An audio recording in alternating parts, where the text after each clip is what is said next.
রোমীয় 5 অধ্যায়। বিশ্বাসের জন্য আমরা ঈশ্বরের সামনে ধার্মিক প্রতিপন্ন হয়েছি বলে প্রভু যীশু খ্রিস্টের মধ্যে দিয়ে ঈশ্বরের সঙ্গে আমাদের শান্তি চুক্তি হয়েছে।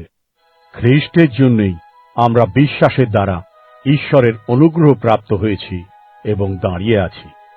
আমরা আনন্দ করি যে এই প্রত্যাশা নিয়ে আমরা একদিন ঈশ্বরের মহিমার অংশীদার হব। এমনকি সমস্ত দুঃখ কষ্টের মধ্যেও আমরা আনন্দ করি, কারণ আমরা জানি যে এই সব দুঃখ কষ্ট আমাদের ধৈর্যের পথে এগিয়ে নিয়ে যায়। ধৈর্য আমাদের স্বভাবকে খাঁটি করে তোলে এবং এই খাঁটি স্বভাবের ফলে জীবনে আশার উৎপত্তি হয়।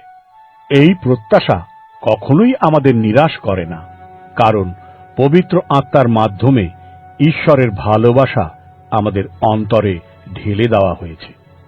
সেই পবিত্র আত্মাকে আমরা ঈশ্বরের দান রূপে পেয়েছি। আমরা যখন শক্তিহীন ছিলাম তখন খ্রিস্ট আমাদের জন্য প্রাণ দিলেন। উপযুক্ত সময় খ্রিস্ট আমাদের মতো দুষ্ট লোকদের জন্য প্রাণ দিলেন। কোনো সৎ লোকের জন্য কেউ নিজের প্রাণ দেয় না বললেই চলে। যিনি অন্যের উপকার করেছেন এমন লোকের জন্য হয়তোবা কেউ সাহস করে প্রাণ দিলেও দিতে পারে।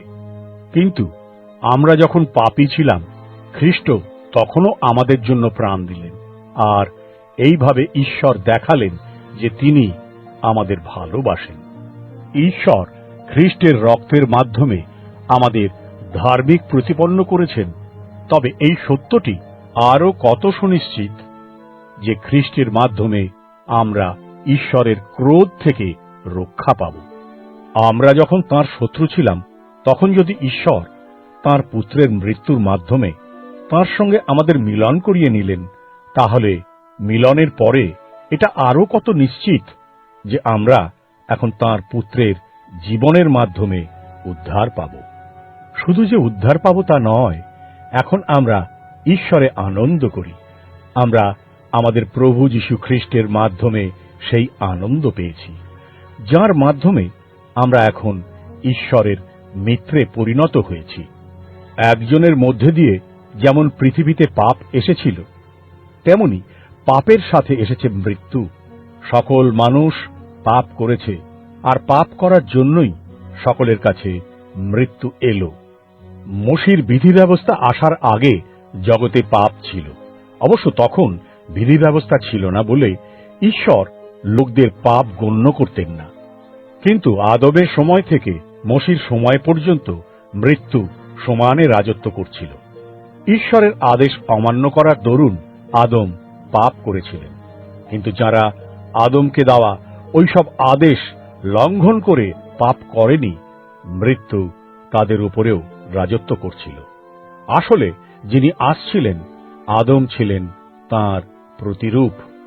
কিন্তু আদমের অপরাধ যেরকম, ঈশ্বরের অনুগ্রহদান সেই রকম নয়, কারণ ওই একটি লোকের পাপের দরুন অনেকের মৃত্যু হল। সেই রকম ভাবেই একজন ব্যক্তি যীশু খ্রিস্টের মধ্য দিয়ে বহু লোক ঈশ্বরের অনুগ্রহ দানে জীবন লাভ করল। আর ঈশ্বরের অনুগ্রহ দানের মধ্যে দিয়ে যা এলো তা আদমের একটি পাপের ফল থেকে ভিন্ন। কারণ একটি পাপের জন্য নেমে এসেছিল বিচার ও পরে দণ্ডাজ্ঞা, কিন্তু বহু লোকের পাপের পর এলো ঈশ্বরের বিনামূল্যের দান। একজন পাপ করল, আর সেই এক ব্যক্তির অপরাধের জন্য সকলের উপর মৃত্যু রাজত্ব করল। কিন্তু এখন যারা ঈশ্বরের কাছ থেকে অনুগ্রহ লাভ করে ও ধার্মিক গণ্য হওয়ার অধিকার দান হিসাবে পায়, তারা নিশ্চয়ই সেই এক ব্যক্তি অর্থাৎ যীশু খ্রিস্টের মাধ্যমে জীবনের পরিপূর্ণতা নিয়ে রাজত্ব করবে।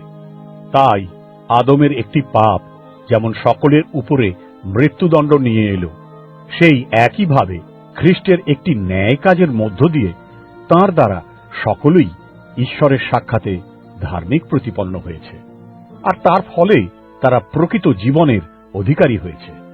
সুতরাং যেমন একজনের অবাধ্যতার ফলে সব লোক পাপী বলে গণ্য হল, সেই রকম ভাবে সেই একজনের বাধ্যতার ফলে অনেকে ধার্মিক প্রতিপন্ন হবে।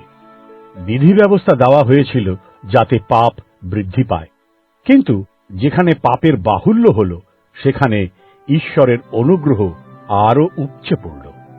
এক সময় যেমন পাপ মৃত্যুর মাধ্যমে আমাদের ওপর রাজত্ব করেছিল, সেই রকম ঈশ্বর লোকদের ওপর তাঁর মহা অনুগ্রহ দান করলেন, যাতে সেই অনুগ্রহ তাদের ঈশ্বরের সাক্ষাতে ধার্মিক প্রতিপন্ন করে তোলে, আর এরই ফলে আমাদের প্রভু যীশু খ্রিস্টের দ্বারা মানুষ অনন্ত জীবন লাভ করে।